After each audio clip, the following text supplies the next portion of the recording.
তুমি কি অন্ধ? দেখতে পাচ্ছ না?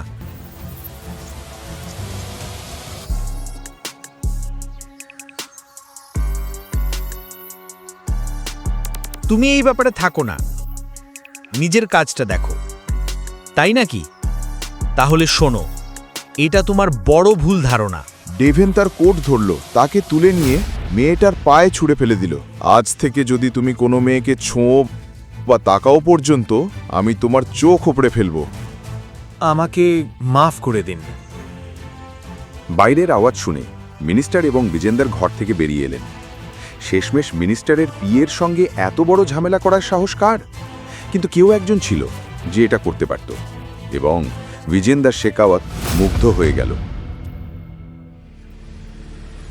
অন্যদিকে দক্ষিণ দিল্লিতে বিজেন্দার শেখাওয়াত মিটিং শেষ করে পৌঁছালেন শেখাওয়াত হাউসে। গাড়ি থেকে নামতেই দেখলেন তার ড্রাইভার অস্বস্তিতে পড়েছে। কি হয়েছে? এত চিন্তিত লাগছে কেন? তুমি নন্দিদাকে কলেজ থেকে নিয়ে এসেছিলে? স্যার, আজ কলেজ থেকে ফেরার পথে কেউ আমাদের উপর হামলা করেছিল। ড্রাইভার এক নিঃশ্বাসে সব বলে ফেলল। ও এখনো ঠিক আছে, কিন্তু ওর নিরাপত্তার জন্য আমাদের একজন বডিগার্ড খুঁজতে হবে। নন্দিতা, তুমি ঠিক আছো? হ্যাঁ বাবা, কিছুই হয়নি, আমি একদম ঠিক আছি। তুমি কোথাও আঘাত পাওনি তো? না। এই তো, কাল থেকে তুমি আর কলেজে যাবে না, এবং এটাই আমার চূড়ান্ত সিদ্ধান্ত। পাপা, আমরা এটা নিয়ে আগেও কথা বলেছি, আর মহাদেবী তো আমাদের কলেজ। তুমি এটা দাদির নামে তৈরি করেছিলে, আর মাম্মাই তো এই কলেজের প্রিন্সিপাল ছিলেন। তোমার মায়ের মৃত্যুর পর এই কলেজ অপরাধীদের আঁকড়া হয়ে গেছে। তাহলে তুমি কিছু করছো না কেন? আইনত ব্যবস্থা নাও। আমি আমার সিদ্ধান্ত নিয়ে ফেলেছি, কাল থেকে তুমি মহাদেবী কলেজে যাবে না, এটাই ফাইনাল। তুমি যদি জেদ করো, আমি তো তোমার মেয়ে, আমি শুধুই মহাদেবী কলেজেই পড়ব। বিজেন্দারের আর কিছু বলার ছিল না, তিনি শুধু একটা কথাই বললেন।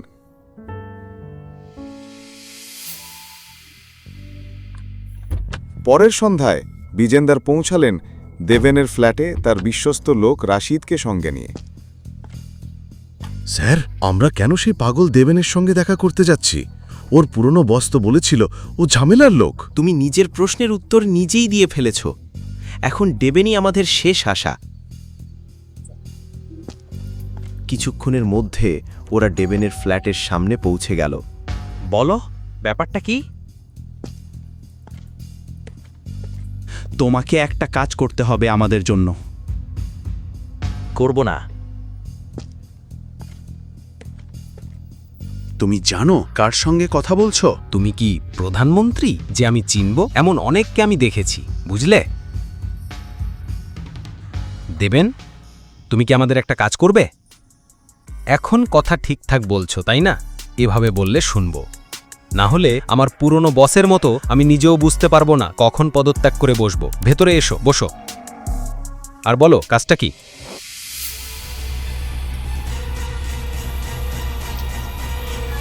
আমার মেয়ে নন্দিতার জন্য তোমাকে একজন বডিগার্ড হিসেবে নিয়োগ করতে চাই। কিন্তু একটা কলেজ পড়ুয়ার বডিগার্ড লাগবে কেন? কলেজে গেলে সব বুঝতে পারবে, কিন্তু আমার একটা শর্ত আছে। আমার মেয়ে নন্দিতা যেন কিছুই না জানে। তোমাকে আন্ডারকভার হিসেবে কাজ করতে হবে। বিজেন্দারজি, আমি আমার নিয়মে আমার মতো কাজ করি। যদি আপনি শর্ত দিতে চান, তাহলে অন্য কাউকে আর নিয়োগ করুন, আপনি যেতে পারেন। এটা শর্ত নয়, আমার অনুরোধ। আর তুমি যত বেতন চাও আমি দিতে রাজি। ঠিক আছে, কিন্তু আমারও একটা শর্ত আছে। রাশিদ, আমার কাজে কেউ কোনো হস্তক্ষেপ করবে না, আর আমি প্রতি মাসে 10 লাখ নেব। স্যার, ও পাগল হয়ে গেছে, চলুন এখান থেকে। রশিদ রেগে গিয়েছিল, কিন্তু বিজেন্দার তাকে থামিয়ে দিল। ঠিক আছে, আগামীকাল সকাল 9টায় অফিসে এসে আমার সেক্রেটারি রাধিকার সঙ্গে দেখা করো। কাগজপত্র প্রস্তুত থাকবে। ওকে। অভিনন্দন, ইটস এ ডিল। দিবেন সঙ্গে সঙ্গে নিজের রিসার্চ শুরু করল। ছাদে কিছু ছেলে একটা মেয়েকে ঘিরে ধরেছিল। আমি লাভ দিয়ে আত্মহত্যা করব, প্লিজ লিভ মি। ওরে, মরার কি দরকার? পরদিন সকালে আত্মবিশ্বাসের সঙ্গে সে ঢুকল একটি বিল্ডিংয়ে, যার নাম ছিল শেখাবত কর্পোরেশন। দেবেন পৌঁছালো বিজেন্দারের কেবিনে। একজন মেয়ে তাকে থামালো। মিস্টার দেবেন, আপনি এলেন? হ্যাঁ, আপনার প্রশংসা? আমাকে ভুলে যাও। তোমার ফাইলের ছবিটা ঠিকমতো তোমার হ্যান্ডসাম মুখটা ধরতে পারেনি। আমি ঠিকভাবে বর্ণনাও করতে পারছিলাম না। দেখছি আজকের মিটিংটা তোমার সঙ্গেই। হ্যাঁ, একদম। আর তুমি আমাকে পুরো 1 ঘন্টা অপেক্ষা করালে। আসলে আমি মেয়েদের অপেক্ষা করাতে একদমই পছন্দ করি না। যেহেতু আমি এখন এসেছি, তাহলে আরেকটু কথা বলা যাক। দেখছি তুমি কাজ শুরু করতে খুব তাড়াহুড়ো করছো। এত বড় কোম্পানিতে এভাবে এক মেয়ে খোলামেলা ফ্লার্ট করছে, এতে দেব কিছুটা হলেও অবাক হলো। অবশ্যই, আমি চাই না এমন এক সুন্দরী মেয়ের সময় নষ্ট হোক। এটা শুনে রাধিকা একটু মুগ্ধ হয়ে গেল এবং নিজের ডেস্কের দিকে গেল। এই কথা বলতে বলতে আমি তোমার ফাইল পড়ছিলাম। ওকে ওকে। তুমি অনেক বড় বড় এবং অসম্ভব মিশন সফলভাবে সম্পন্ন করেছো। খুব ইমপ্রেসিভ। কিন্তু একটা ব্যাপার আমি বুঝতে পারছি না, তোমার ডকুমেন্টে লেখা আছে তোমার নাম ডেভেন মীরা। এটা কেন? সাধারণত মানুষ তো পদবি বা বাবার নাম লেখে।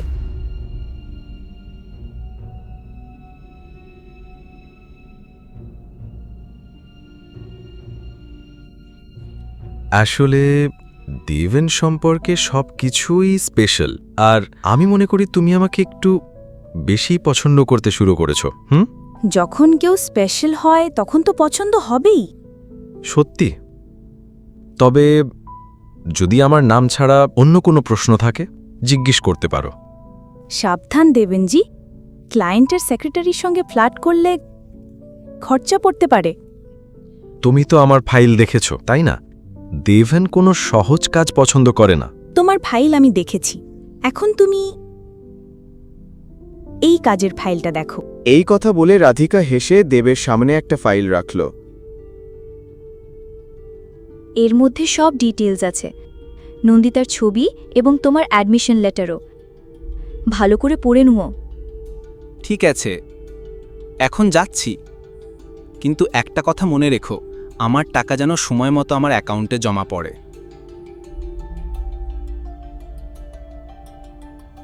পরদিন অ্যাডমিশন লেটার নিয়ে দেব পৌঁছালো সেই বিখ্যাত কলেজ মহাদেবীতে, এক সাধারণ ছাত্রের মতো সাইকেল নিয়ে। ভাই, মনে হচ্ছে তুমি নতুন। যদি এই কলেজে বাঁচতে চাও তাহলে সাবধানে থেকো।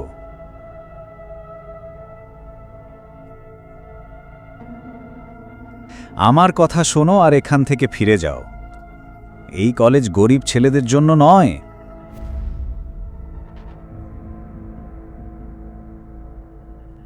ডেভেন চুপচাপ ভিতরে ঢুকে পড়ল এবং সে যা ভেবেছিল সেটাই পেল। কোনো নিয়ম শৃঙ্খলা ছিল না। একটু এগিয়ে সে একটা গ্রুপকে জিজ্ঞেস করল, এক্সকিউজ মি, আপনি কি বলতে পারেন বিএ প্রথম বর্ষের ক্লাসটা কোথায়? 1 মিনিট। তুমি টয়লেট পরিষ্কার করতে এসেছো, তাই না? তাহলে ক্লাস জানার দরকার কি? এই যে এত অহংকার দেখাচ্ছ কেন? আমি তো শুধু ক্লাসটা কোথায় জিজ্ঞেস করছিলাম। যাকগে থাক, আমি অন্য কাউকে জিজ্ঞেস করে নিচ্ছি। দেবেন ঘুরে চলে যেতে চাইছিল, তখন সেই ছেলে ওর কলার ধরে ফেলল। এই শোন, তোমার মতো ভিখারিকে কে ভর্তি দিল এই কলেজে, হ্যাঁ? দেবেন ওর হাতটা সরিয়ে এমনভাবে ধরল, এই ছাড়ো ছাড়ো। সরি, তোমার ব্যথা লাগেনি তো? আসলে আমার টি শার্টটা নষ্ট হচ্ছিল। এখন তোমরা তো সবাই বড় লোকের ছেলে, কিন্তু আমাকে নিজের সব কাজ নিজেই করতে হয়। জামা কাপড় ধোয়া, ইস্ত্রি করা। আমি শুধু তোমার হাতটা হালকাভাবে সরাচ্ছিলাম, তাই একটু দুঃখিত। হ্যাঁ, তুমি বুঝতে পারছো না আমার বাবাকে? ঠিকই ধরেছ, আমি তোমার বাবাকে চিনি না, কিন্তু এটা জানি তোমার মতো সন্তান জন্মের পর সেই বাবা নিশ্চয়ই লজ্জায় পড়েন।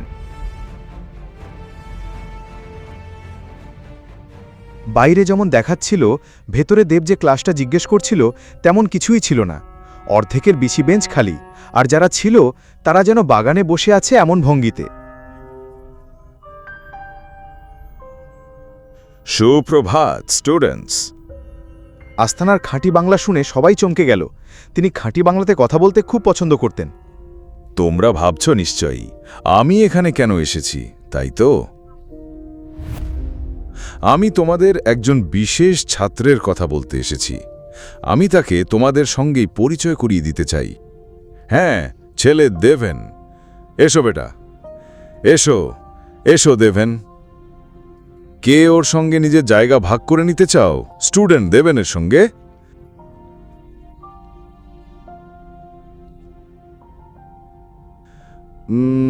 নন্দিতা, এই যাও যাও, বসো নন্দিতার পাশে।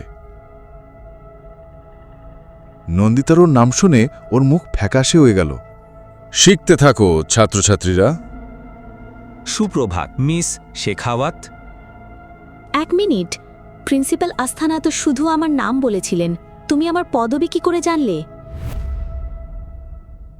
দেব আর নন্দিতা কি বন্ধু হবে?